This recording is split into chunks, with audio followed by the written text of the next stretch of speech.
Hello and welcome back to Making Food History. Last week's video came to you from Florida, more precisely from Showcase of Citrus in the greater Orlando area. A citrus groves where you can drive around in a large monster truck. And as I pointed out, this truck and Showcase of Citrus is probably one of the last really promising business propositions here that revolve around citrus. Other than that, the citrus industry in Florida is nosediving for quite a while now. But I guess quite a few viewers have been wondering, did Frank actually go on that monster truck? Well, I guess the intrepid researcher should use any tool for research at his disposal. And if you think about it, a monster truck like this is ultimately a matter of taste. And that is the topic of this week's video, but maybe we need to move to a more economically appropriate locale for this discussion.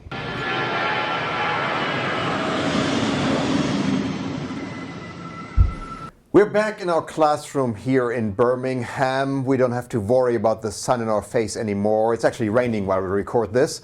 And maybe this is the perfect setting to unlock the mysteries of taste. Well, let's see how far we get here.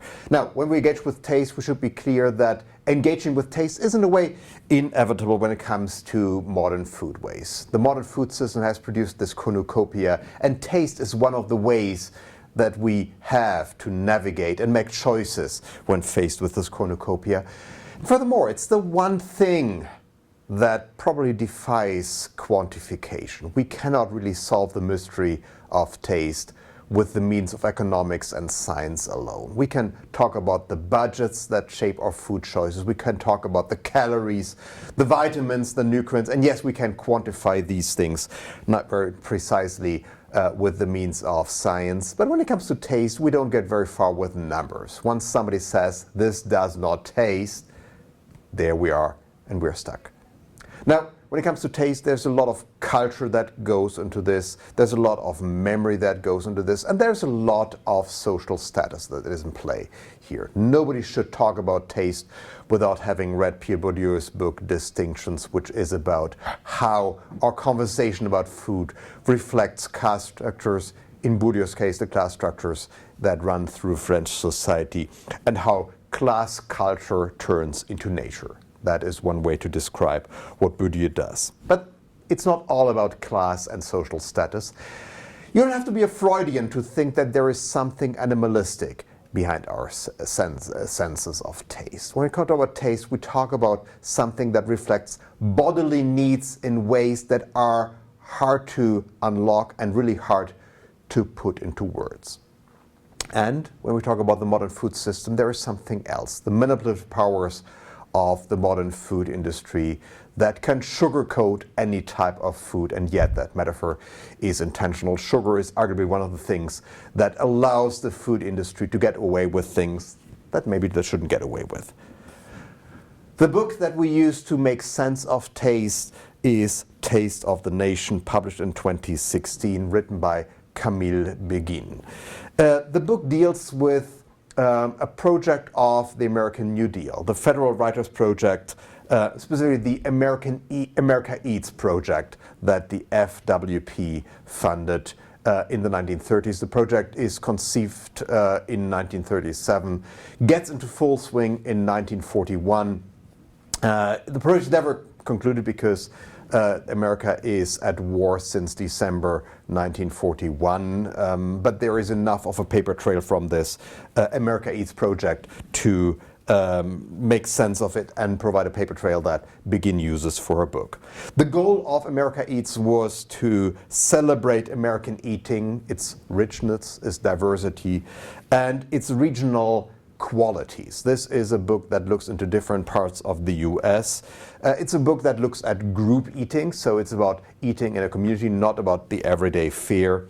It is an effort in cultural and emotional nation building, and this project gets a strong tint of nostalgia very quickly. It is, in Begin's words, a sensory rebellion against industrial foodways. The goal of the project is to look beyond the calories and to look beyond the vitamins. In fact, these words are not to be used according to the instructions that writers get.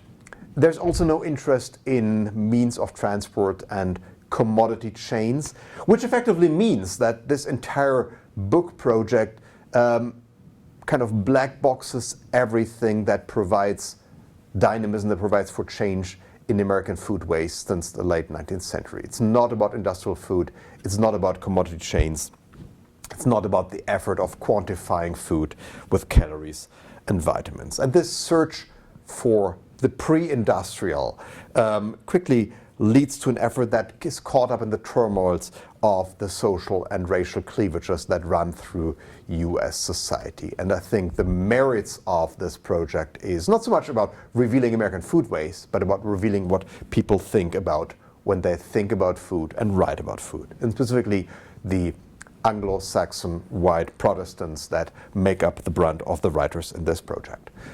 Revealingly, some aspects of American eating are off limits for the purpose of this project. This is the age of nativism, the queasiness about the wave of immigrants that arrived in the US in the late 19th, early 20th century, from immigrants from Eastern Europe. There's a long conversation in this project on whether the project should include, that the project should cover a Scandinavian lutefisk dinner. The discussion is about whether this is American enough. In the end, they decided yes, it's barely American enough, but there is no place in this project to talk about Chinese food. The project engages with the contribution of black people to American eating. And the discussion that Begin provides there is truly eye-opening and in a way sobering. Begin is very alert to the racial and gendered stereotyping at play here. This book deals with the time after the Great Migration, when there is a sizable black population in American cities of the North, the result of mass migration from the Cotton South, that African Americans flee the conditions in the Cotton South and look for better lives in the North. They bring their foodways with them, they bring the people who cook the food with them, and they offer this food to white consumers in northern US cities. And that brings up discussions on both sides. What does it mean for black people and black communities to offer food for white people? And what does it mean for white people to consume food conceived and cooked by black people? And these white people are the people who write pieces for the FWP project. And the book is really good at teasing out the paradoxes that these writers are wrestling with. If I might quote from this book, just one sentence here. With no apparent sense of contradiction, Southern FWP workers could simultaneously laud black cooks for their culinary ingenuity, disparage their food preferences, and negate their knowledge, unquote. So this is about a taste of Southern foodways and about the cultural baggage, the evocation of the Old South that is in play here. And it is about how a sense of a place turns into a sense of race. So no, if you think that eating ethnic food inevitably brings people together, no, that is not necessarily the case, as this book shows. More often than not, it brings out and reaffirms the lines that divide people. We also talked in today's discussion about the way in which Begin talks about food. No, this is not a mouth-watering narrative. It's not a book that evokes the joys of food, but it clearly keeps an analytical distance and quite a bit of jargon to keep the topic at bay. This is really about the cultural ingredients and not so much about the materiality of food. And it's not about the price of good eating here. This is a book that alerts us to a cultural strip and offers a painstaking, at times painful discussion of what it means to eat ethnic food. But we learn little about where the food actually comes from, and we learn little about what the industrial food means in this time and whether it is part of the food that's actually being served here. There is ground to suspect that this notion of an industrialized food system really makes sense for the late 1930s. There was an argument in the room today that maybe the real industrialization of American food takes place after the New Deal years. So this is a book that complicates taste, that reveals hidden assumptions and implications, and brings out the full paradoxes of talking about taste. And reading the book closely brings out another layer of complications that I think is at play inevitably when we talk about taste as historians, namely that taste has an individual component. Many writers talked about their own personal experience, the food that they ate typically in their childhood, meals that matter to them tremendously. This is important, this is significant, this shapes our experience of taste, but it's also very, very personal and very hard to aggregate and summarize in any way. So the diffuseness of taste comes up even more if you read this book closely.